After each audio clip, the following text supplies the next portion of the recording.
कि कुछ दिन पहले हम लोगों ने 5 अगस्त को आप ही लोगों को बुला करके एक बेरोजगारी का पोर्टल हम लोगों ने जारी किया था और एक toll free number, missed call number जारी किया था। उसके लिए हम आप लोगों को सूचना देना चाहेंगे।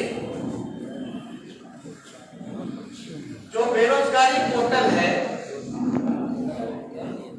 उसमें लगभग 9,47,324 बेरोजगार नौजवानों ने अपने बायोडाटा के साथ रजिस्टर किया है।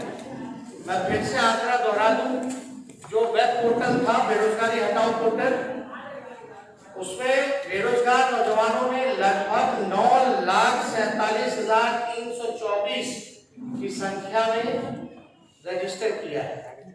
वहीं 5 अगस्त को रिलीज किया, वहीं मिस्ड कॉल नंबर पर लगभग 13,11,626 लोगों ने मिस्ड कॉल मार करके रजिस्टर किया। यानी इसका कुल आंकड़ा जो बनता है वो है 22,58,000। 5 सितंबर 22 लाख टोटल जो आंकड़ा बनता है 22,58,950 लोगों ने रजिस्टर किया है। Missed call 13,11,626 13,11,626। आप सब लोग जानते हैं कि देश भर में व्यापक बेरोजगारी की समस्या है। हमारे नौजवान पढ़ लिख करके डिग्री लेकर के बेरोजगार है। जिनको रोजगार था उनका भी रोजगार जो है वो छिन गया है। और इसको लेकर के हम लोगों ने कई बार लॉकडाउन से पहले भी हम लोग जो है यात्रा पर निकले थे, लेकिन लॉकडाउन की वजह से ये पूरा नहीं हो पाया। लेकिन लगातार हम लोग जो है बेरोजगारी के मुद्दे पर हमारी पार्टी गंभीर है। हमने पहले भी कहा था, इसको लेकर के हमारी एक्सपर्टीज जो है, इकोनॉमिस्ट जो है, उनसे बातें चल रही हैं। जो इस विषय के जितने भी बुद्धिजीवी लोग हैं उनसे बातें चल रही हैं कि बिहार जो है, खासतौर पे पूरे देश भर में सबसे युवा प्रदेश जो है वो बिहार है और लगभग 60% युवाओं की यहाँ आबादी है। लेकिन बिहार जो है बेरोजगारी का केंद्र बन चुका है इस देश में। सबसे ज्यादा पलायन यही होता है, सबसे ज्यादा गरीबी और भूखमरी बिहार में ही है। और हमने पहले भी जो दर बताया था, आंकड़ा बताया था, जो सबसे ज्यादा बेरोजगारी है 46.6% जो दर है बेरोजगारी का है। ध्यान से सुनिएगा, ये गंभीर मसला है। 46.6 जो परसेंटेज है वो बेरोजगारी का है। हम लोगों ने लोगों को कहा था कि हम लोग बेरोजगारों नौजवानों के साथ हैं और आने वाले समय में अगर हमको मौका मिलेगा तो ये जो भारी व्यापक जो समस्या जो है इसको हम लोग दूर करेंगे। ये वादा नहीं है बल्कि मजबूत इरादे के साथ हम लोगों ने इस पर काम किया। मैं आपको बता दूं, इसके बाद में कुछ आंकड़े भी आप लोगों के सामने रखेंगे। सवाल होगा कि भाई आप रोजगार कैसे दीजिएगा, रोजगार का सृजन आप कैसे कीजिएगा। मैं बिहार के नौजवानों युवाओं से ये कहना चाहता हूं कि राष्ट्रीय जनता दल को मौका मिलेगा, जब सरकार बनेगी तो पहला कैबिनेट मीटिंग जो होगा, पहला जो कैबिनेट मीटिंग होगा, पहले दस्तखत से लगभग 10 लाख नौकरियां निकाली जाएंगी। 10 लाख नौकरियां निकाली जाएंगी। और ये वादा नहीं है, मजबूत इरादा है। हम लोग झूठ नहीं बोल रहे। झूठ बोलने वालों को लोगों ने देखा है, जाना है। साल में 2 करोड़ रोजगार देने की बात कही जा रही थी। दूसरी तरफ 15 साल में जिन लोगों ने सत्ता में राज किया, बिहार को कंगाल बना दिया। एक बिहारी पर लगभग 37,000 रुपए का कर्ज हो चुका है। 12.5 करोड़ की आबादी है, बिहार पर भार हो चुका है। इसलिए हम सब लोग इस चीज को लेकर के गंभीर थे। आप लोगों ने देखा होगा विधानसभा में बेरोजगारी को लेकर के जो आवेदन जिन लोगों ने भरने का काम किया रोजगार के लिए, चपरासी की नौकरी में, ड्राइवर की नौकरी में लगभग 5.5 लाख आवेदनें जो है वो जमा की गई, केवल 250 पदों के लिए। हमने एक और आंकड़ा आप लोगों के सामने बोला था और नीतीश कुमार जी से पूछा था कि भाई पुलिस डिपार्टमेंट, शिक्षा डिपार्टमेंट और आपका जो स्वास्थ्य डिपार्टमेंट है उसमें लगभग 4.5 लाख नौकरियां रिक्त पड़ी हैं। अब आप लोग सब लोग सोच रहे हो कि नौकरियां आप कहां से देंगे, कैसे देंगे, लेकिन कोई ये सवाल नहीं पूछता कि नीतीश कुमार जी पैसा कहां से देंगे। अब तक तो सृजन नहीं किया रोजगार, नियोजनों के नाम पर ठगने का काम किया। और ये जितनी भी नौकरियां राष्ट्रीय जनता दल जो वादा कर रही है, जो देगी पहले कैबिनेट में, ये सरकारी नौकरियां हैं और स्थायी नौकरियां हैं। सरकारी नौकरियां और स्थायी नौकरियां हैं। अब आपके सामने हम कुछ आंकड़ा रखना चाहते हैं। पहले जिक्र था कि हम कैसे इस चीजों को बढ़ेंगे, तो हम कैसे बढ़ेंगे उसके पहले हम आंकड़ा जो है आप लोगों के सामने रखना चाहेंगे। अभी सुनिए, आप लोग पीछे हो जाइए, आप लोग पीछे हो जाइए जितने लोग हैं। अब बात सुनिए, हो गया। अब ये आंकड़ा ध्यान से सुनिएगा, ये बिहार के लिए सबसे महत्वपूर्ण आंकड़े हैं। लोग पूछते हैं कि क्या विजन है, कैसे पूरा कीजिएगा, तो हम ये कहना चाहते हैं इन आंकड़ों को हम बता दें। जो स्वास्थ्य विभाग द्वारा तय जो मानक है और जो WHO का जो है कि एक प्रति जो डॉक्टर है 1000 पर 1 डॉक्टर होना चाहिए, 1000 पर 1 डॉक्टर होना चाहिए। आप समझिए कि लगभग हमारा जो आबादी है 12.5 करोड़ की, 1000 पर 1 डॉक्टर होना चाहिए। इस हिसाब से बिहार में 1,25,000 डॉक्टरों की जरूरत है।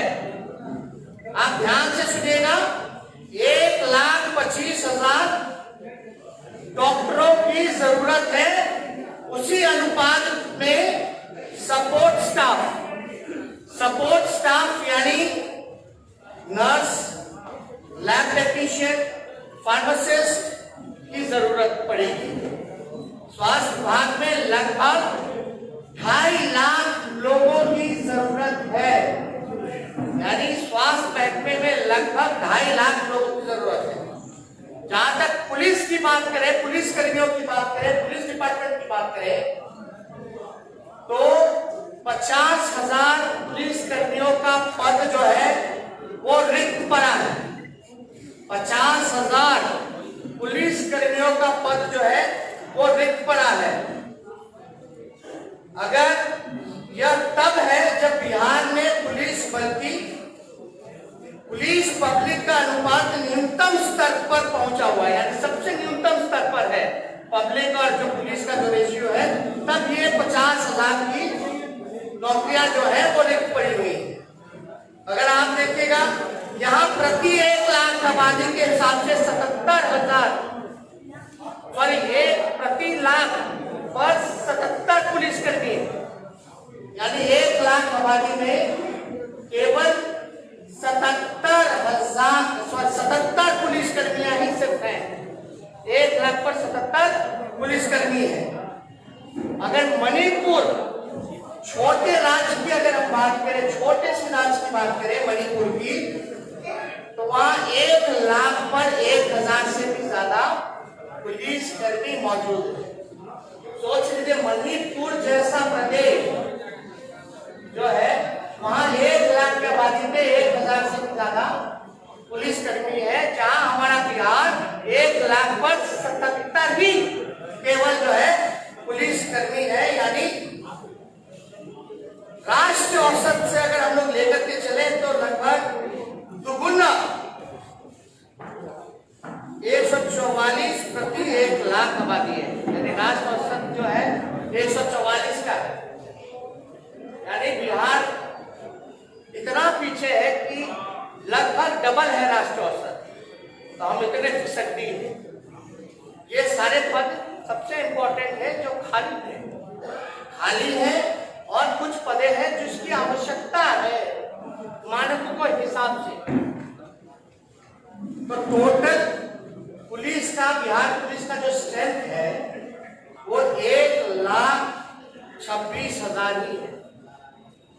सोचिए 12.5 करोड़ की आबादी और पुलिस कर्मी कितने, 1,26,000 है केवल। और नीतीश कुमार जी बोलते हैं कि लॉ एंड ऑर्डर को दुरुस्त कर दिए। नीतीश जी, ये हर 4 घंटे पे बलात्कार होता है, हर 5 घंटे पे हत्या होती है। हम जब 15 में थे, 18 महीने आंकड़ा निकाल लीजिए एनसीआरबी का, और आप एनडीए का आंकड़ा निकाल लीजिए 2015 के 18 महीने के बाद का, तो अपराध तो बढ़ गया। डबल इंजन की सरकार है। आप एनसीआरबी का आंकड़ा निकालिए, अपराध बढ़ने का कारण क्या है? 1 लाख में अगर 77 पुलिस कर्मी रहेगा तो आप कितनी उम्मीद लगा सकते हैं पुलिस से कि वो अपराध को कंट्रोल कर सके? तो आपको बता दें टोटल स्ट्रेंथ जो है, आप लोग पीछे हटिए, आप लोग सब लोग, तो आप लोग समझ सकते हैं कि बिहार का टोटल स्ट्रेंथ जो है 1,26,000 है। यानी सिर्फ 77,000 कार्यरत पुलिस कर्मी है, जिसमें कि 50,000 रिक्त पदे थे। तो इसलिए राष्ट्रीय औसत से लगभग जो है बिहार में 1.72 लाख पुलिसकर्मी की जरूरत है। अगर राष्ट्रीय औसत का भी लेकर के चले दुगुना, तो बिहार में 1,72,000 पुलिसकर्मी की टोटल जरूरत है। अब आइएगा शिक्षा विभाग में, तो प्राइमरी और सेकेंडरी लेवल पर 2.5 लाख से अधिक स्थायी शिक्षकों की पद जो है वो रिक्त है। जो 2.5 लाख से अधिक स्थायी शिक्षकों की पदे जो है वो रिक्त है प्राइमरी और सेकेंडरी लेवल पर। और कॉलेज और यूनिवर्सिटी स्तर पर लगभग 50,000 प्रोफेसरों की आवश्यकता है। यानी अगर बात की जाए यूनिवर्सिटी की, तो प्रोफेसरों की लगभग 50,000 हम लोगों की आवश्यकता है। राज्य में जूनियर इंजीनियरों का 66% पद जो है वो खाली है। कोई भी प्रोजेक्ट जो है समय पर नहीं होता, 8 साल 10 साल वो लग जाता है। तो जूनियर इंजीनियर जो हर प्रोजेक्ट में जिसको लगाया जाता है ड्यूटी पर, बिहार में 66% जो है वैकेंट पोस्ट है, खाली पद है 66%। पथ निर्माण, जल संसाधन, भवन निर्माण, बिजली विभाग या अन्य विभाग में लगभग 75,000, मैं आपका गिना दूं, 75,000 जूनियर इंजीनियरों की जरूरत है। इसके अलावा जितने लिपिकों हैं, सहायक हैं, चपरासी हैं, ये मिलाकर के लगभग जो 2 लाख पद भरने की आवश्यकता है, जो सपोर्टिंग स्टाफ हो, जिसकी जरूरत पड़े, इनका जो है लगभग आवश्यकता 2 लाख का है। तो ये सारा कुल आंकड़ा मिलाकर के टोटल जो है वो 10 लाख का बनता है। इसमें हम डिटेल में आप लोगों को प्रेस रीट भी व्हाट्सएप पे हम आप लोगों के भेज देंगे, जिसमें कि आप लोग आंकड़े सही रूप से देख सकिए। तो मेरा ये कहने का मतलब है कि 4.5 लाख तो रिक्त पदें थी और जो आवश्यकता था, जो मानकों से उसको मिला करके जितनी जरूरत पदें हैं जो होनी चाहिए थी, जो ये डबल इंजन की सरकार को इन 15 सालों में रोजगार का सृजन करना चाहिए था, वो हो सकता था। 10 लाख स्थायी नौकरियां, सरकारी नौकरियां दी जा सकती थी, लेकिन नीतीश कुमार जी और इस डबल इंजन की सरकार ने नौकरियां नहीं दी। और हम आपको बता दें एक और बात, ये 10 लाख नौकरियां पहले कैबिनेट के पहले कदम से जो निकलेगा, यानी 2 महीने बाद ये सारे पदों को भरने की कवायद शुरू कर दी जाएगी। बिहार के नौजवानों को ये पदें जो हैं 2 महीने बाद ये भरने की शुरुआत कर दी जाएगी। और दूसरी महत्वपूर्ण बात है, ये केवल सरकारी सेक्टर है। जो बेरोजगार होकर के जो कृषि में काम कर रहे थे, किसान का काम कर रहे थे, अब इस बिल के बाद उनकी भी रोजी रोटी पर इन सरकार ने आफत लाने का काम किया। ये केवल सरकारी स्थायी नौकरियों के बारे में हमने जिक्र किया है।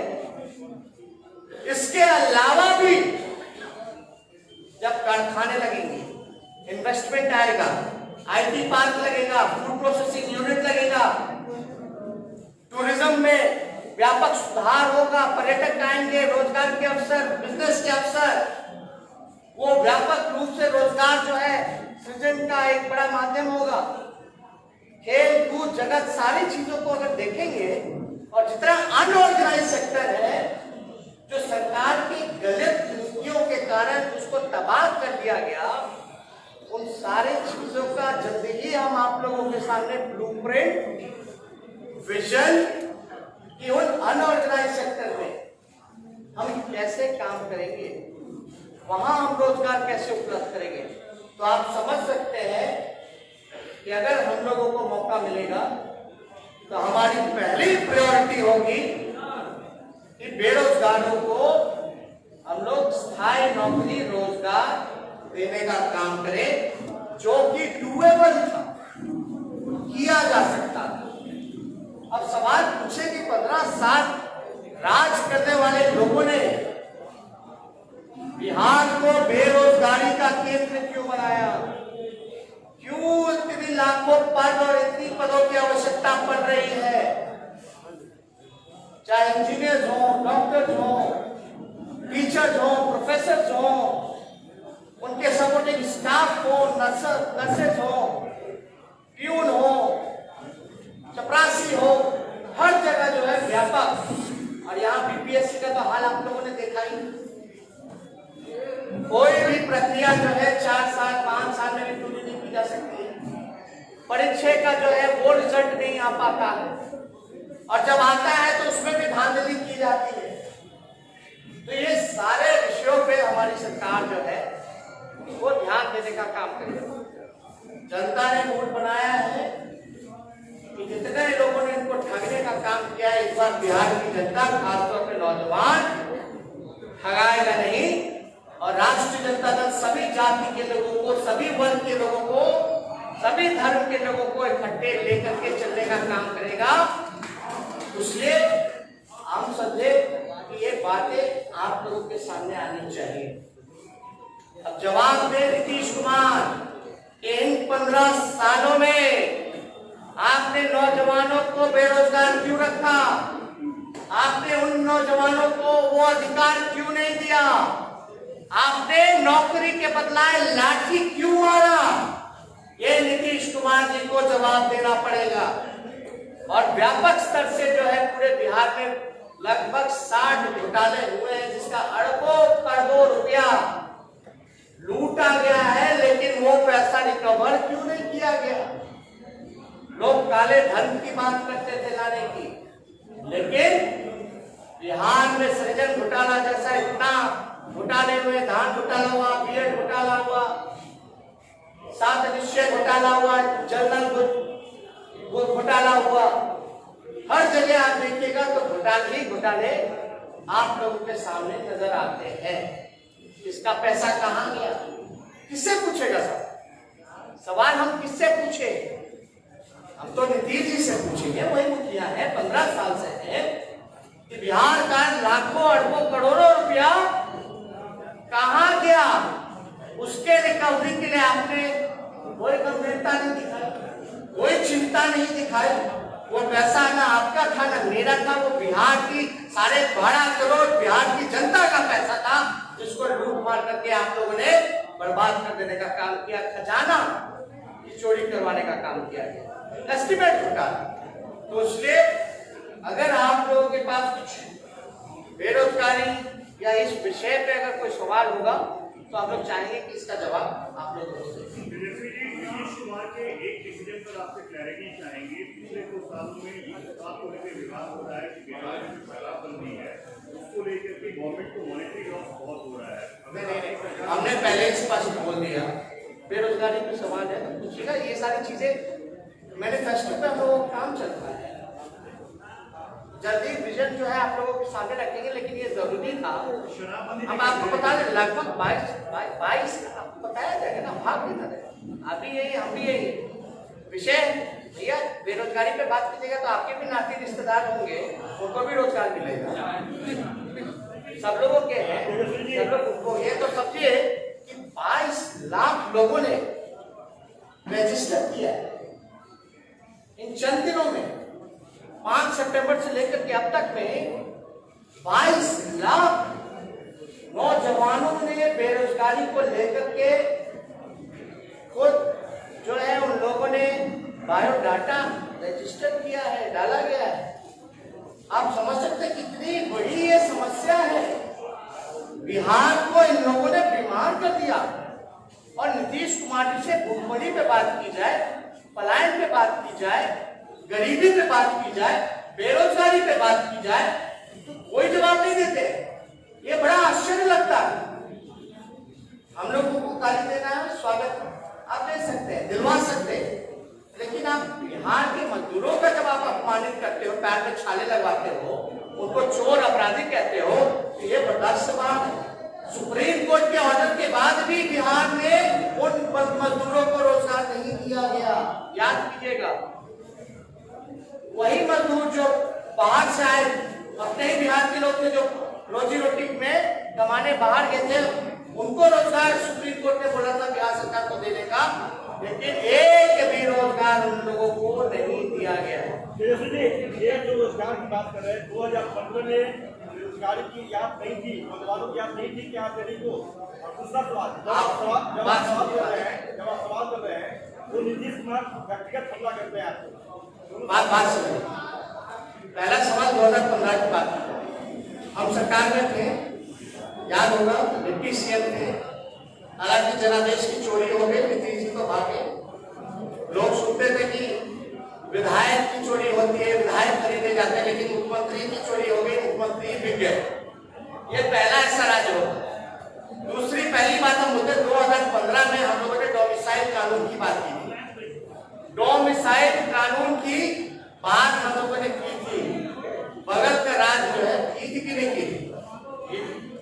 इसलिए की थी कि बिहार के लोगों को बिहार में ही रोजगार मिले।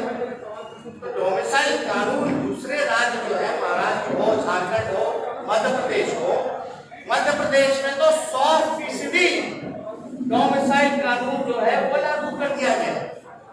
झारखंड में भी 100% जो है डोमिसाइल कानून जो है लागू कर दिया गया, लेकिन नीतीश कुमार जी ने हमारी बात को नजरअंदाज किया। तो ये बात, ये चीजें, ये चिंता तो हम लोगों की थी। जो बिहार का पैसा शिक्षा में, चिकित्सा में और आपका रोजी रोटी के लिए जो बाहर जाता है, ये तो चिंता हम लोगों की रहती है और हम लोग इस पर काम करते हैं।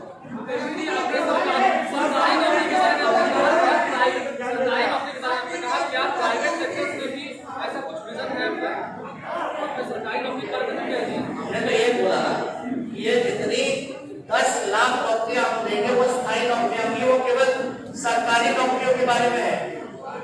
लेकिन इसके अलावा भी कारखाने आएंगे, उद्योग लगेगा, इन्वेस्टमेंट आएगा, टूरिज्म बढ़ेगा, फूड प्रोसेसिंग यूनिट लगेगा, IT पार्क लगेगा, सेल लगेगा, तो उसमें भी लेकिन 10 लाख तो कम ही होगा, उससे भी ज्यादा व्यापक रूप में लोगों को अपॉर्चुनिटी हम दिलाने का